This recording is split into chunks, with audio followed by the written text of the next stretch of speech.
Leo felt himself go cold in fear as he patted his pant pockets.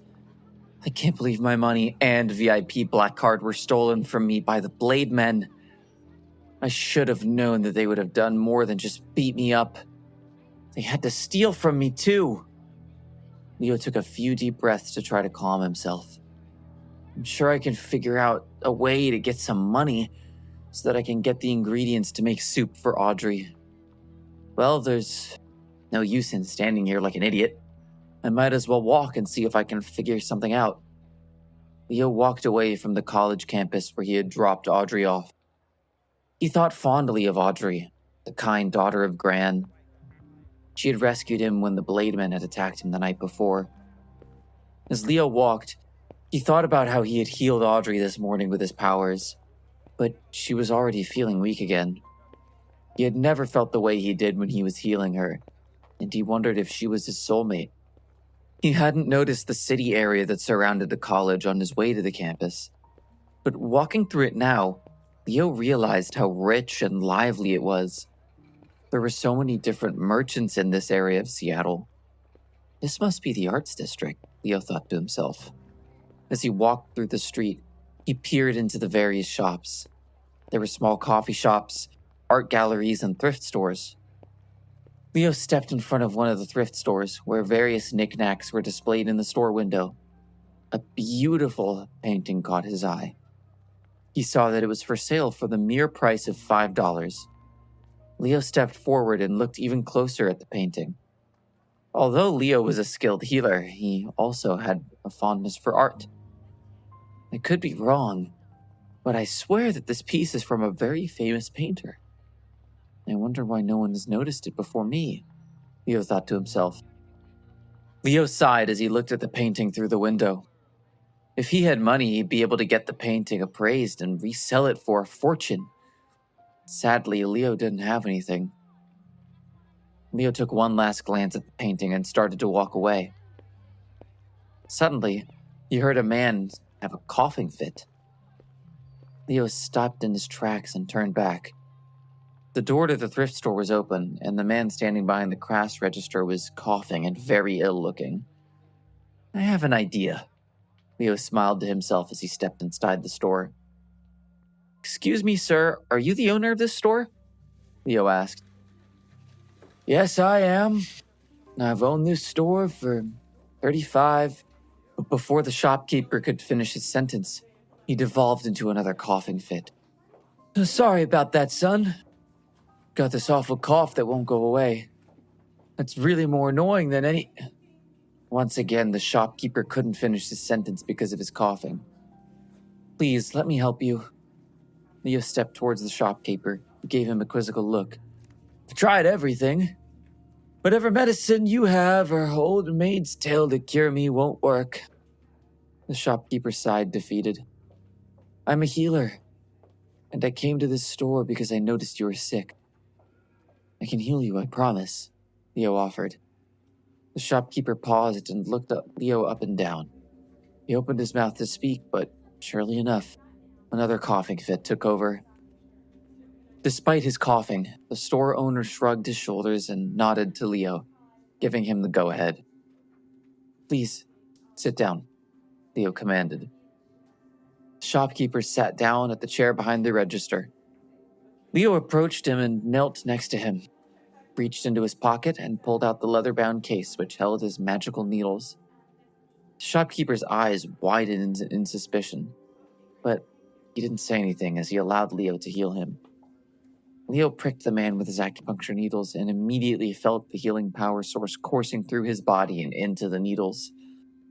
The needles burned with energy as they sunk deeper into the shopkeeper's skin. Suddenly, the shopkeeper leapt up and laughed. It's a miracle! I'm cured! The shopkeeper shouted. Miracles happen when you're open to them. Leo smiled to himself, remembering his mentor's training. Leo took a moment to gather himself. He felt the weakness that was now present in his body after using his power to heal the shopkeeper. Leo slowly put the needles back in their case, took a deep breath to gather what little energy he had left, and stood up to leave. Wait, son! Please let me repay you." The shopkeeper chased after Leo. The shopkeeper really was energized, Leo thought. "I do not seek repayment for my healing services. It is my destiny to heal." Leo reassured him. The shopkeeper considered this. "Well, I know it may not be much, but please help yourself to anything in the store. Whatever you'd like, you can have it." Leo smiled. His plan had worked. He had healed the shopkeeper from the goodness of his own heart, but he was also hoping that the shopkeeper would offer him an item in exchange for his services. "I know my mentor would understand," Leo thought to himself. "Well, if you're offering, I'd love the painting from the front." Leo gestured to the area where the painting was displayed. "Are you sure? That thing's a piece of junk. But if that's what you want, you got it, kid." The shopkeeper retrieved the canvas from the front and handed it to Leo. He waved goodbye as Leo left the store. Leo continued walking down the street of the arts district as he held the painting. He noticed a gallery that stood out from the surrounding buildings and walked towards it. The art gallery was well appointed and clearly very fancy. Leo thought to himself as he read the name of the gallery aloud. Benedict Gallery. I've heard of this before. It is supposed to be one of the best galleries in Seattle. I bet they'll be able to appraise the painting and give me some money for it. Then I'll be able to make Audrey soup. If I don't make her the soup, then she might be ill forever. And I really need to show her that I care for her. Suddenly, Leo heard a familiar voice snapped him out of his thoughts. Leo Jones? Sophia Cohen was standing in the door of the gallery with a surprised look on her face. Leo would have recognized Sophia Cohen anywhere. She was a member of the prestigious and power-hungry Cohen family. She was also the woman that he promised his mentor he would marry. But that didn't matter anymore, because she had flat out rejected him and broken their engagement. She and her family were committed to professional success, no matter what the cost. Leo was shocked to see her, and he felt the sting of her rejection, even though so much time had passed since he had seen her.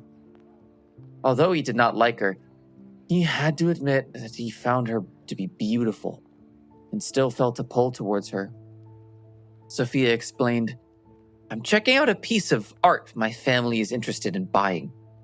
What are you doing here? She looked him up and down, taking in the tattered clothing he was still wearing from the first time they had met. Before Leo could respond, a man appeared behind Sophia inside the gallery. He looked at Leo and Sophia and addressed them both. Please, why don't you come inside? The man gestured to Leo. Leo followed Sophia inside to the gallery, where he was in awe of the beautiful and very expensive paintings hung on the walls. I'm Mr. Roy. Pleased to meet you, the man said as he shook Sophia's hand, then hesitated before reluctantly giving Leo a handshake. Please, call me Joseph. I am the appraiser here at the gallery. If there is anything either of you need, I will be more than happy to assist. We're just looking for right now, thank you, Sophia said. She turned to Leo and gave him a disgusted look. I know the truth. The only reason the Smiths were nice to you is because you somehow helped their dying grandfather. Soon you'll be discovered as a hack. I'm going to expose the truth. Leo thought back to the day he helped the Smiths. They truly were the richest family in Seattle, and even more influential than the Cohens. He thought of Kristen Smith, the beautiful and rich daughter of the family. His heart warmed as he thought of her. Leo faced Sophia. The Smiths are good people, and I help them because I'm a healer. I'm sorry that you hate me, but I regret even more that I proposed marriage to you. If I knew then what I know now, I never would have done it. Let's just forget it ever happened. Sophia raised her voice. You can't speak to me like that. You're a lowly boy from the mountains. You need to respect me. At the commotion, Joseph Roy came over to them. Is there a problem? Joseph asked, looking directly at Leo. Joseph wondered why a man like Leo was even here. He was dressed so poorly, He didn't belong anywhere near this gallery.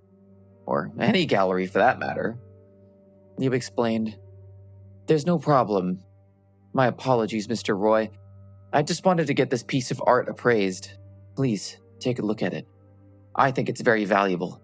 I have reason to believe it's a missing piece of art from a very famous artist. I would greatly appreciate it if you'd take a look and consider it adding it to your gallery." Joseph couldn't help but to laugh. "What do you know about art? I can tell by the looks of you that you don't know anything about anything, let alone art. Is that it?" he asked, pointing to the canvas that Leo was holding. Leo nodded as he held up the canvas to Joseph. "I would be honored and forever indebted to you if you appraise this. If it's worth anything, I'll be sure to give you a generous commission when I sell it," Leo pleaded. "Sure, I'll take a look." Joseph grabbed the painting from Leo, took one look at it, and snapped it across his knee, destroying it. "This was obviously a fake, or something that a child made. It's worthless, and you're worthless. Get out of my gallery," Joseph sneered. Joseph tossed the broken canvas back towards Leo, and it landed at his feet. "What are you going to do now?" Joseph sneered. "You're going to regret that," Leo growled as he stepped towards Joseph. "You ruined that," Leo shouted.